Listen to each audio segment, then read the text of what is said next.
Hello guys! Welcome to my vlog again and again and again. And for today's video, meron tayong dinayo na isang lugar dito sa amin sa Palawan. And kung makikita ninyo guys, ang ganda ng paligid nila kasi meron guyabano. Yung guyabano kanina na nakita ninyo, ang ganda nun kasi ang baba niya lang. Meron saluyot, ang taba ng saluyot at itong rambutan na abot na abot. Talagang pag nahinog ito guys, tingin ko hindi na to aabutin ng isang araw pag merong hinog kasi abot na abot ng mga bata. So ito yung suha, hindi ko alam anong tawag sa inyo ng suha. Pero ito suha, pero tingin ko hindi siya yung magandang klase kasi maliliit pa lang siya, nahihinog na siya. And then meron ditong mulberry na native, maliliit din to na mulberry. So meron kami nito sa bahay pero buti malaki-laki ng konti lang yung bunga, ito sobrang liliit. Ayan. So, ganito yung kaganda yung paligid ng tinuluyan namin. Kasama ko yung mga workers na kasama ko sa trabaho. So, ito kasi kahapon, ito yung parang last day namin sa trabaho. Doon, sa lugar na yon. And then, ito guys, ang daming bunga ng mga guyabano nila.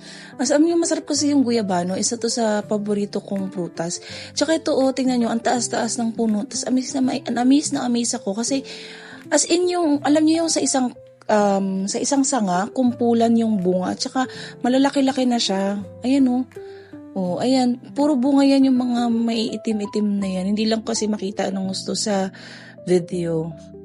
So ito, kapag dumadayo talaga ako sa mga bahay-bahay, lalo na pag nandito sa bukid, ito yung una kong pinupuntahan, yung mga sili, ganyan, siling labuyo. Kasi sa amin sa bahay, hirap kami makatanim ng ganito, yung asin yung tatagal siya, ganyan. Minsan yung mga tinatanim namin, tumatagal lang ng ilang buwan, ganyan, mga isang buwan. Tapos bigla siyang malalaos, ganyan. So hirap talaga kami magpatubo doon sa amin ng siling labuyo or siling haba. Si mama, may malaki pala siyang puno ng sili na haba. Actually, hindi nga siya haba kasi medyo maliliit-liit lang. Pero, yun nga lang, namatay na siya na laos. Ganun. So, kaya ito, kasi lang ito, hindi ko na to dinala dito sa city kasi nga, konti lang din yung hinog. Tapos, panggamit pa nila kahapon kasi nagkaroon sila ng inuman, ganyan. So, ayun na nga, after ko mag-ikot-ikot is bumili sila ng 2 kilo ng unbranded na manok. So, ang sabi daw, ako daw ang magluluto. Kaya nagkaroon tayo ng content kahapon.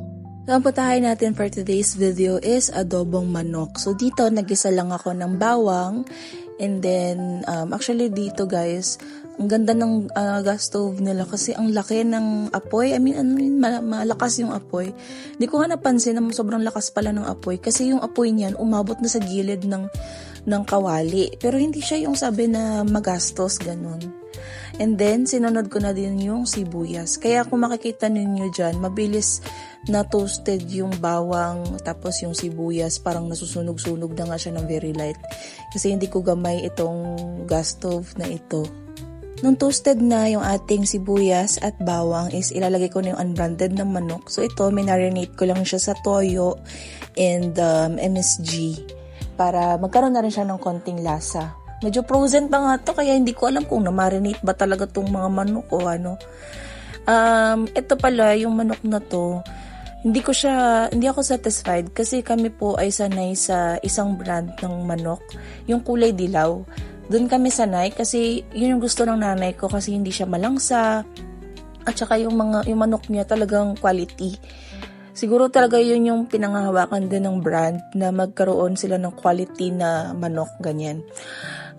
Ito, okay naman siya, hindi siya malangsa. Oo nga, hindi siya malangsa kasi wala akong sili haba dito na nilagay nung niluluto ko to.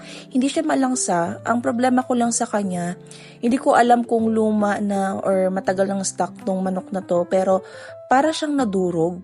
Nadurog siya nung niluto ko siya.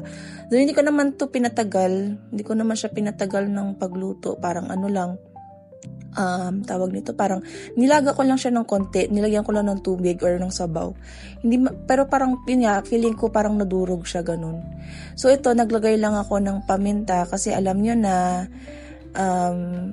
wala kaming masyadong mabilihan dito, malayo yung mga tindahan, kaya ito yung nabili namin, yung mga tigti-piso na paminta. So nilagyan ko ito ng paminta at ginisa-gisa. So ang goal ko dito is magkaroon sana ng toasted na part yung mga manok para mas kumapit yung lasa niya. So, nung toasted na ganito yung ating mga manok, is pwede na to.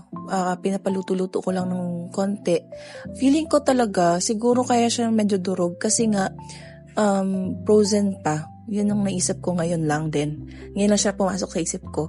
So, nilagay ko na din yung toyo na pinagmarinitan ko doon sa mga manok. And then, maglalagay lang din ako dito ng tubig. Para, gaya nga na sabi ko sa inyo sa last na video ko, na pag adobo talaga, naglalagay ako ng tubig. Pamparami ng sabaw, tsaka pampabalance ng lasa. Ito, naglagay din ako ng suka. So dito guys, sabi ko nga sa inyo, yung mga ingredients namin dito is mga ganyan nasa pack, tigpipiso-piso, ganyan. Kasi malayo yung mga bilihan, tsaka hindi sila nag-i-stack dito. Kumbaga kung gusto mo magluto, ikaw magpo-provide, ganon.